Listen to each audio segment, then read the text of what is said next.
नमस्कार, आप देख रहे हैं खबर पड़ताल। मैं हूं राजीव।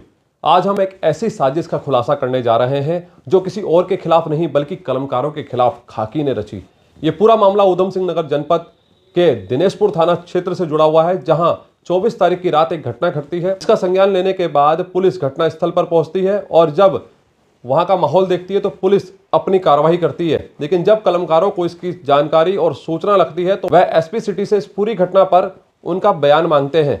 एसपी सिटी के द्वारा जो बयान दिया जाता है उसी पर अखबारों में और न्यूज पोर्टलों पर खबरें प्रकाशित होती हैं। लेकिन एएसआई को जैसे ही वो खबरें मिलती हैं तो एएसआई का पारा 7वें आसमान पर चढ़ जाता है और वह कलमकारों के खिलाफ साजिश रच देता है।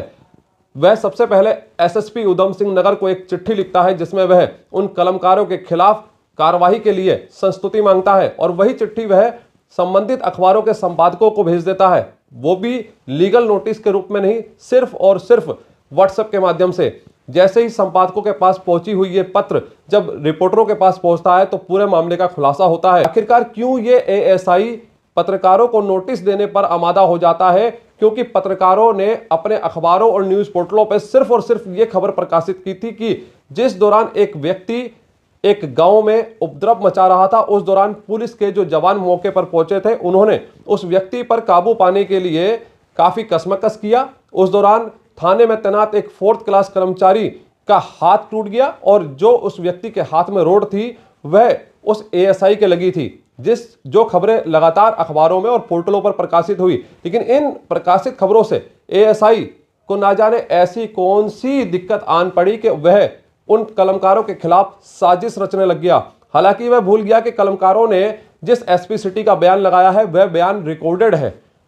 आइए आपको इस पूरे मामले में खुलासा दिखाते हैं कि खबर पड़ताल किस तरह की पड़ताल इस पूरी खबर पर की है, क्या कुछ एसपी सिटी ने अपना बयान दिया था और किस तरह से इस शख्स ने, इस एएसआई ने कलमकारों के खिलाफ यानी कि पत्रकारों के खिलाफ वो साजिशन पत्र संपादकों को भेजा जिससे कि रिपोर्टरों को टारगेट करके उनके ऊपर कार्रवाई की जा सके। आइए सबसे पहले हम आपको वो पत्र दिखा रहे हैं अपनी स्क्रीन पर। ये पत्र में आप एक एक शब्द देख सकते हैं कि इस पत्र को मैं, क्योंकि हम जूम करके आपको इसलिए दिखा रहे हैं ताकि आप इस पत्र को पढ़ सके, जो कि जिले के एसएसपी मणिकांत मिश्रा के लिए लिखा गया है, जिसमें ना ही कोई पत्रांक संख्या है ना ही दिनांक लिखी हुई है। सिर्फ एक पत्र लिखा जाता है कि जिससे मेरा परिवार को आघात पहुंचा है इस तरह की खबरों से। लेकिन इस खबरों में कितनी सच्चाई थी इसका खुलासा खुद एसपी सिटी, जो कि मनोज कत्याल उधम सिंह नगर जिले में तैनात थे, जिन्होंने समस्त मीडिया कर्मियों को अपना बयान नोट करवाया था, वो बयान भी हम आपको सुनाएंगे। पहले आप इस पत्र पर गौर कीजिए और इसके बाद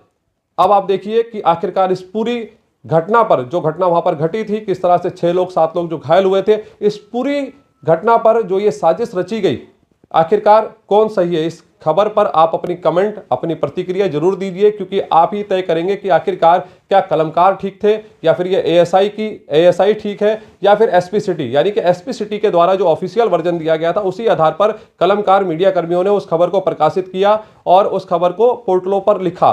लेकिन अब ये एएसआई ये चाहता है कि जो कलमकारों ने, जो मीडिया के लोगों ने खबर लिखी थी वो बिना किसी तथ्यों के लिखी थी। लेकिन पहले आप ये पत्र देखिए और उसके बाद हम आपको सुनाते हैं कि आखिरकार क्या कुछ अपने बयान में कहा था एसपी सिटी ने, वो भी आप सुनिए। जी काम लगा जी भाई साहब। हाँ राजीव भाई, नोट करो अब। जी जी बताइए। इसमें एक्चुअली हुआ ये कि हमें 112 पे सूचना मिली कि मोहनपुर में 2 पक्षों में झगड़ा हो रहा है। ठीक है। तो इस सूचना पे हमारी चेतक गई। ठीक है। जब चेतक गई तो उसको 2 लोग घायल मिले, एक सपन विश्वास और एक मनीष बडाल। ठीक है। इनको जब ले आई तो ये तो एक पक्ष था झगड़े में, जी। जिसने इनको मारा था वो तो एक तपन नाम का लड़का था। ठीक है। और वो तपन नाम का लड़का नशेड़ी भी है और थोड़ा मानसिक रूप से भी ठीक नहीं लग रहा है वो फिलहाल ना। ठीक है। तो वो एक कमरे के अंदर था। जी।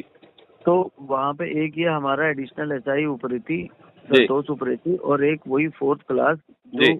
ये लोग मतलब कच्चे हैं लेकिन इनको हाँ सरकारी मद से पैसा मिलता है, इनको सफाई करते हैं थानों में। ठीक है। तो इनको, इसका नाम है विनोद कुमार, ये सफाई कर्मचारी है। जी। तो ये लोग उसको कवर कर रहे थे क्योंकि उसे भी चोट थी, खून निकल रहा था, उसे भी हॉस्पिटल ले जाना था।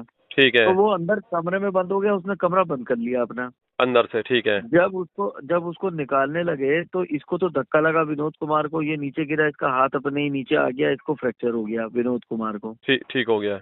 लेकिन ये जो संतोष उप्रेती है उसके हाथ में एक रॉड टाइप की थी तपन जी। के हाथ में, जी जी तो वो रॉड चला रहा था लगातार। जी। तो जब उसको कंट्रोल कर रहे थे तो उप्रेती के हाथ में रॉड लगी है, मतलब जो वो युवक है जी। उसको कंट्रोल करने में जो चोट उसके रॉड से लगी है वो संतोष उप्रेती को लगी है। ठीक है, और बाकी विनोद धक्का भी लगने से उसको वो गिर गया। कंट्रोल करने के दौरान धक्का लगा, अपने हाथ पे गिर गया, जैसे हम कभी हाथ के बल गिर जाते हैं जी ना। जी जी जी। लेकिन इसको फ्रैक्चर है विनोद को, जी। और संतोष उप्रेती को भी चोट है, इनका ट्रीटमेंट चल रहा है। बाकी डिटेल जैसे आती है ना कितनी चोट है क्या है क्या नहीं, ठीक हो तो गया। ये तपन को तो हमने हॉस्पिटल में ही एडमिट अपनी करा, उसमें ले लिया है। निजी हॉस्पिटल हाँ में। कस्टडी, हाँ उसको उससे वहीं ड्यूटी लगा रहे हैं, जी। मतलब उसको अपने पास ही रखेंगे, लेकिन पहले ट्रीटमेंट कराएंगे उसका, पहले चेक कराते हैं कोई पागल है नशेड़ी है क्या नहीं। ठीक हो गया बॉस, ठीक ठीक है। हो गया, ठीक हाँ, हो गया। और बाकी जैसे होता है फिर अपडेट करता हूँ। ठीक है, ठीक देख, भाई साहब, ठीक ठीक, थैंक यू। मोहनपुरा की घटना है, थाना दिनेशपुर। मोहनपुरा, थाना दिनेशपुर। थाना दिनेशपुर। ठीक ठीक बॉस, ठीक, थैंक यू, थैंक यू। देश भर में ही नहीं बल्कि उत्तराखंड में भी कलमकारों को लगातार टारगेट निशाना बनाया जाता है। लेकिन खबर पड़ताल ने जिस तरह से सबसे पहले सुबह एक हमने आपसी चर्चा की थी संगठन श्रमजीवी पत्रकार यूनियन के प्रदेश प्रवक्ता और सलाहकार कानूनी सलाहकार कुलवीर सिंह ढिल्लों के साथ, और अब हमने ये पूरा खुलासा किया है। अब आप इस पर अपनी प्रतिक्रिया जरूर दीजिए कि आखिरकार क्या कलमकार इसमें गलत है, या फिर ये एएसआई या फिर एसपी सिटी जो कि जिले के एक जिम्मेदार अधिकारी थे जिन्होंने इस पूरी घटना पर अपनी प्रतिक्रिया दी। उन्होंने साफ तौर पर यह कहा कि जो दिनेशपुर थाने का जो एएसआई है उसके भी रोड लगी है। तो आखिरकार फिर कलमकारों ने वो खबर कहां से गलत प्रकाशित कर दी, जब एक जिले का अधिकारी खुद इस बात की पुष्टि कर रहा है कि जिस दौरान पुलिस वहां पर पहुंची उस दौरान वहां पर कुछ पुलिसकर्मी चोटिल हुए हैं, उनके ऊपर हमला किया गया है। तो आखिरकार ये खबर गलत कहां से हो गई, इस पर अपनी प्रतिक्रिया दीजिए और ताजा तरीन खबरों के लिए बने रहिए खबर पड़ताल के साथ। फिलहाल नमस्कार।